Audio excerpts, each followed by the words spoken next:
Hey everybody, welcome back to the Bourbon Note. I'm Greg. I'm Ben. And today, we're drinking bourbon.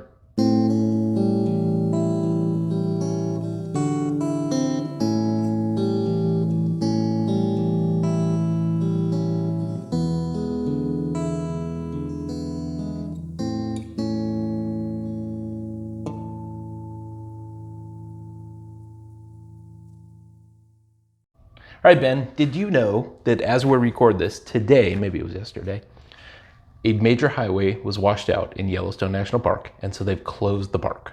No, I did not know that. Evidently, there's really bad flooding, and so the Northeast Road, which, in all full disclosure, scariest road I've ever driven in my life. Mm-hmm. Is it the Beartooth Highway? I think that's probably what it is. Okay. That road is closed because it actually washed away, and in a spot, and so.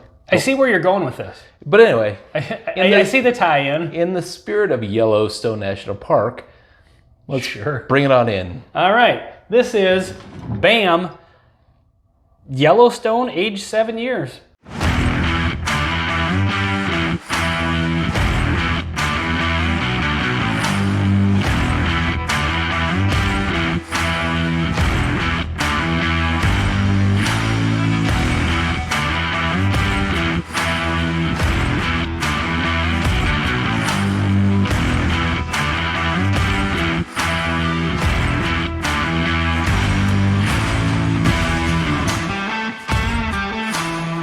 So this is Yellowstone. It's 105 proof, Kentucky straight bourbon whiskey. There's a signature on it from somebody.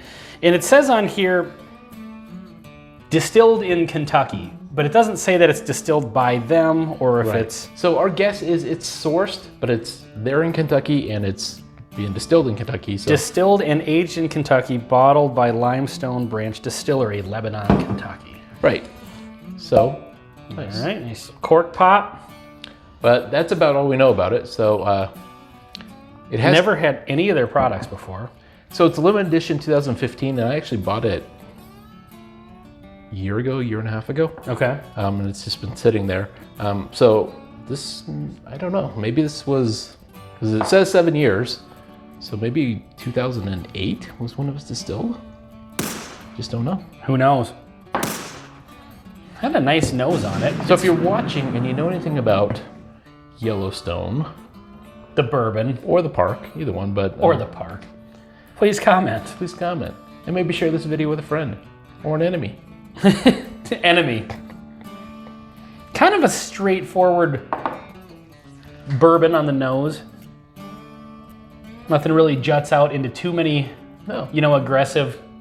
I mean, it's got a nice, really nice nose to it. Nice. 105 proof, 7 year. To be honest, at this point, it's really going to be hard for them to mess this up. Yeah, I mean, it kind of falls in. I feel like a bit of a broken record with some of the reviews we've done recently, where it's just got that nice caramel and brown sugar. We've had a lot of them that are really down that road, which I love. Yep. All right, let's go in for the taste here. Peanut buttery, but in a good way. Traditional caramel, sweetness on the end, which is a strange place for it. Normally that's at the front of the bus. That's really good. It's really, really a nice, well-balanced mix of nice flavors that all work well together. I'm getting some of the corn influence, to be honest. As well, with the caramel and the brown sugar. It's got that corn sweetness, bit of that dusty corn sort of note. Yeah. Almost like a fig. It's a little bit earthy. There's some flavors there in kind of the fig/dates kind of realm. This is nice. This is very, very nice. Yeah. I feel like it's not terribly fruity though. Like it kind of leans, what you said, peanut butter. I get kind of like a nutty vibe from it. Yep.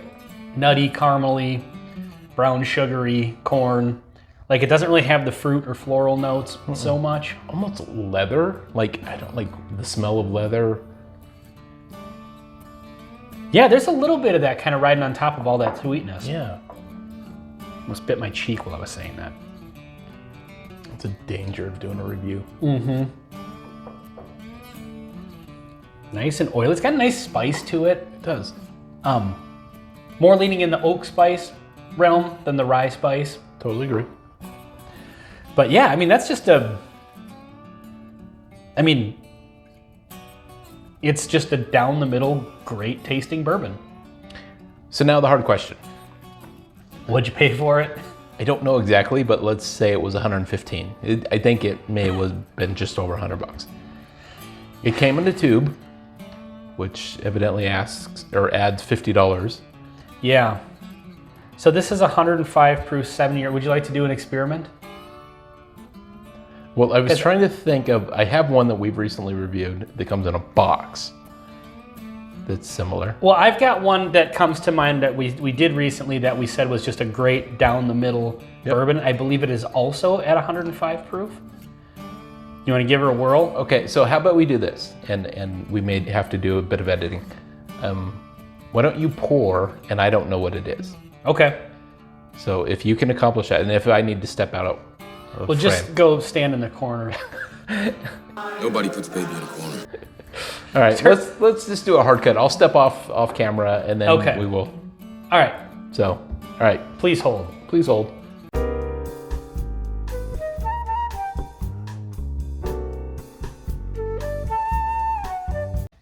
Okay, before Greg comes back in, this is what I poured.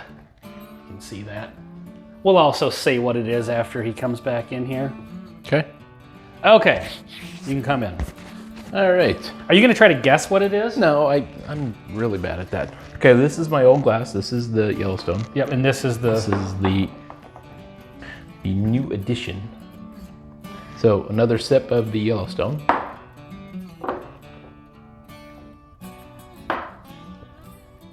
I really, really like this. Yeah, great. Okay. The reason I wanted to do this, so it turns out the one that I poured is a tad higher proof. I thought it was 105, it's 115. Okay.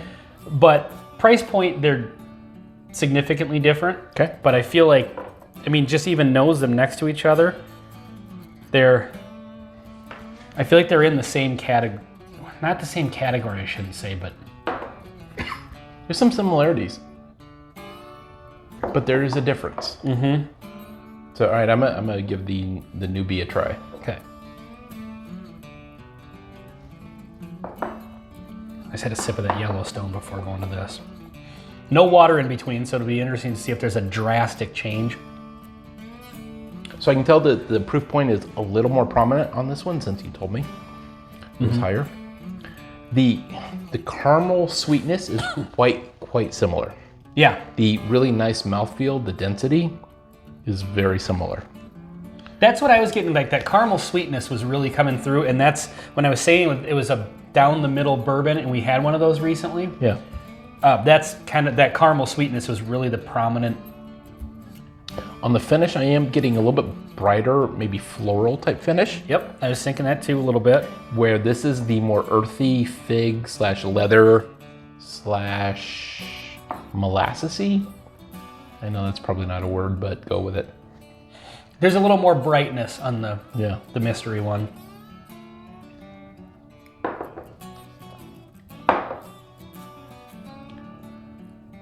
But I gotta tell you, I mean, there's enough similarities there Definitely agree.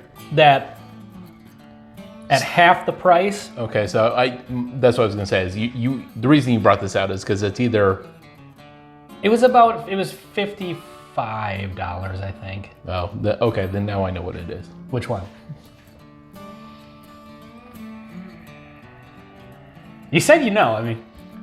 Old Forester, is it 1920? Nope. It's a different one that you don't have this bottle. Oh, okay. We've only had it for the review. Are you ready for the reveal? Sure, yeah, let's. Bam. Doc Swinson's Blender's Cut. So when we did the review of this, we were both very impressed with it. And I still agree. It's very, very good. At how much it really just kind of checked all the boxes of a really, really good bourbon.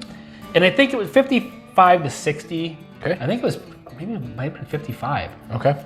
So that's let's call it half price, slightly higher proof, a lot of similarities. Yeah. MGP juice. Okay. versus wherever this came from. But yeah, very similar. If it hadn't said Kentucky on here, I would have guessed this was MGP. So this drink's only because I don't get that darker kind of earthy note as often, and it's one I really, really like. So I think the MGP is a little bit more obvious. This one, I'm curious where it's from, and I don't know if it's possible to find out, but I really like the style of this. Mm-hmm. Yeah, I would almost say it's like they're different on the finish, like on the back end of it. Yep. On the first, front of your palate, it kind of drinks the same.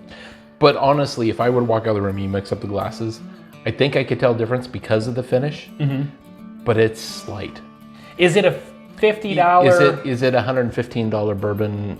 No, it's not. I don't think so. And this is aged 5 years. Okay. It says on the bottle. So, but it drinks quality and it drinks mature. I mean, the 7 years is kind of noticeable. It's a really good bourbon. It's great. It's really, really good. And if it was $75, I think it would be dynamite. If I was recommending, I've had both of these now. Yeah. If I was recommending to a friend a bottle to get that tastes like this in this profile, I would recommend the Doc Swinson's. I think so. Because of the price and availability too. I don't really see this one all that often. They've got some other ones that I'm definitely interested in trying now. I think they do have like more. They've got a basic lower price one. Yep. So this whole side-by-side thing has all been a ruse. Just so simply. Oh, I was gonna make one comment before. So there is, and this is something I'm about to post on the YouTube. All I wanted to do is the Benny Walker special. I know. I knew where you're going with this, and I'll do it. I'll do it as well. But the question is, and I'm going to post this as a poll tonight. If you're a whiskey geek, bourbon geek, what are you looking for? Like, what's your ideal bourbon? That's an interesting question. I feel like that, and I'm gonna list out some main highlights of where bourbon could be, meaning the marshmallow s'more kind of sweetness. Okay. The really dry. So you're asking what kind of a flavor profile? Yeah. See, I would, if before you said that, I would take that as what are you looking for when you try a new bourbon or whiskey? Do you want something that's just traditional but just tastes great like both of these do? Are you looking for that one that's super, super off profile but really interesting? We've had a few of those where it's this is a great whiskey collector's whiskey because it's so different but it's awesome at the same time. Are you looking for just a good banger of a whiskey that's cheap? Yep. And that you love and I'm available? Focused on what's the flavor profile? And I have an answer. And I had a chat with a guy that we know, David. And I've never seen it, and I do like cinnamon forward whiskeys. But the flavor profile, Fireball. Well, yes, like Fireball, like Old Tub. But the one I'm really looking for is a cinnamon toast crunch. Holy God, that's good. Sorry, keep going. But I'm sure it is. I knew it was gonna be. But yeah, if I could find a cinnamon toast crunch forward bourbon, life is good. Well, now we know finally we have a purpose on this show. Exactly. We've reviewed well over 100 bourbons on this show. And now we know what we're looking for. And now we finally know what we're looking for. We'll have to go back through the archives and see if either one of us has said this is a cinnamon toast crunch sort of vibe. So if you do know of a cinnamon toast crunch forward bourbon, let us know. You know what? I think we might have to do some blending. Maybe blend a Old Tub or an Old Granddad Bonded, super cinnamon forward with that bready almond shortbread of a Maker's product. Oh God, that sounds delicious. Anyway, speaking of delicious, give that a whirl. All right. 220 proof here. Got 105 and 115. Well, and 7 year and 5 years, so that's 12 year. 12-year bourbon. Yeah, that's exactly how math works. What do you think of that? That's amazing, actually. Yeah, if you have both of these bottles, try the 50-50 blend for sure. Okay, what are the odds that anybody in America has both of these bottles? Oh, I'd say, do you think there are 2 people in the United States of America that own both of these? Absolutely. You think so? Yeah, for sure. There's a lot of bourbon collectors out there. Well, there are. So, yeah, now, the odds of them watching this, let alone watching this far into this video, are probably slim to none. So maybe we should wrap it up at this point. This has been Yellowstone's 7 year and a little guest appearance by Doc Swinson's Blender's Cut. On the Bourbon Note, I'm Ben. I'm Greg. Thanks for watching. Cheers.